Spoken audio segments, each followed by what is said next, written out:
সেটি হচ্ছে ইমানের ক্ষমতা। আজ সে গেল কোথায়? আজ সে ক্ষমতা গেল কোথায়? সে পর গেল কোথায়? আপনার এবং আমার কারণেই গিয়েছে। কেননা আল্লাহ সুবহানাহু ওয়া তাআলা তিনি বলেন, ওয়ামা আসাবাকুম মিন মুসিবাতিন ফাবিমা কাসাবাত আইদিকুম, তোমাদের উপর যে বালা মুসিবত আসে সেগুলো তোমাদের নিজের হাতের কৃতকর্মের ফলের কারণেই। সম্মানিত উপস্থিতি, আমরা বুঝতে পারলাম যে আজকে মুসলিম সমাজ অত্যাচারিত হওয়ার কারণগুলো আপনার এবং আমার কারণেই।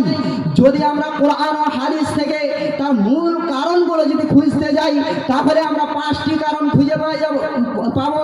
নাম্বার 1, তৌহিদের ভিতরে শিরককে যুক্ত করে দেওয়া।